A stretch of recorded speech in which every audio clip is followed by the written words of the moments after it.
Est-ce que la France va franchir un pas en qualité, en quantité, en nature dans l'aide fournie à l'Ukraine? Oui. D'abord, nous avons toujours la même philosophie. Nous aidons les Ukrainiens à résister, mais nous ne voulons pas l'escalade de la guerre et en aucun cas nous ne sommes en guerre contre la Russie et son peuple. C'est très différent. Concrètement, qu'est-ce que vous allez Et donc donner très aux Ukrainiens? concrètement, demain, nous allons lancer une nouvelle coopération et annoncer la cession de Mirage 2000-5, qui sont des avions de combat français qui permettront à l'Ukraine de protéger son sol, son espace aérien. Et donc dès demain, nous allons lancer un programme de formation des pilotes et puis de cession de ces avions qui Combien permettra d'avions? d'ici à la fin de l'année. Alors la France va s'exprimer pour elle-même demain, mais surtout nous sommes en train de bâtir une coalition avec d'autres partenaires.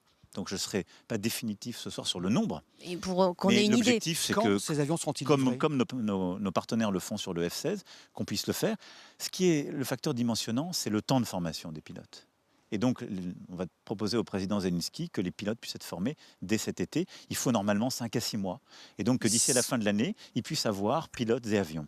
Le président ukrainien, son ministre de la Défense, a appelé l'ensemble des alliés il y a 48 heures par une lettre officielle en disant « Nous avons besoin que vous nous aidiez à former plus vite et que vous veniez le faire sur notre sol. » Donc ça veut dire qu'il y a une demande. À chaque fois qu'il y a une demande, on a regardé puisqu'on veut aider. La deuxième chose qu'on doit se demander, c'est est-ce que c'est quelque chose qui est un facteur d'escalade? La réponse est non.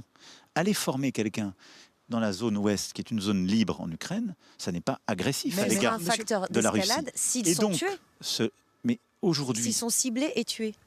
pourquoi voulez-vous que ce soit en soi un facteur d'escalade? Oui, un de nos compatriotes a été arrêté en Russie. Et donc, il s'agit, pour être très clair, parce que beaucoup de choses ont été dites par les autorités russes sur son sujet, il s'agit d'un de nos compatriotes qui travaille pour une organisation non gouvernementale suisse qui a été fondée par l'ancien secrétaire général des Nations Unies, Kofi Annan, et qui fait de la diplomatie, des travaux de discussion. Ce n'est pas ce que disent les Russes. Non, mais Ils je vous dis- espionnaient depuis de longues années, Oui, disent-ils. d'abord, je le dis parce que c'est important, c'est un compatriote français, il travaille pour une ONG suisse et qui donc sert beaucoup de grandes figures internationales. En aucun cas, ça n'était quelqu'un qui travaillait pour la France. Mais si demain, la France envoie une très grande délégation d'extrême droite, si d'autres grands pays le font, l'Europe peut se retrouver bloquée. Parce que c'est quoi une Europe où l'extrême droite sera forte? S'il y a à nouveau une pandémie, c'est une Europe qui ne vous protégera pas. Mais vous ne On deviez n'aura pas les- faire baisser le on n'aura Rassemblement pas, national. on n'aura pas. C'est ce que je suis en train de faire.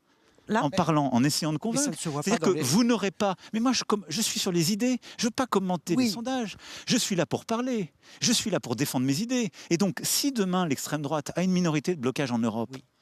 vous n'aurez pas une Europe des vaccins. Ce sont des gens qui vous donneront la chloroquine ou le vaccin Spoutnik. Si demain vous avez l'extrême droite qui a une minorité de blocage en Europe, c'est une extrême droite qui pourra arrêter le prochain plan de relance que nous avons voté malgré eux. Et d'ailleurs, pour ce qui est de la France, malgré toutes les autres listes Mais qui ont au-delà de toutes ça, voté monsieur, contre. si Si vous avez après-demain, demain l'extrême droite qui a une minorité de blocage en Europe, face à l'immigration clandestine que nous subissons, vous n'aurez plus les textes qui nous protègent, parce qu'ils croient à la réponse nationaliste et pas européenne. mais si Et demain, donc ce que je dis, c'est si que demain- nous devons le 9 juin nous battre pour défendre ceux qui se battent pour l'Europe, parce que l'Europe nous protège.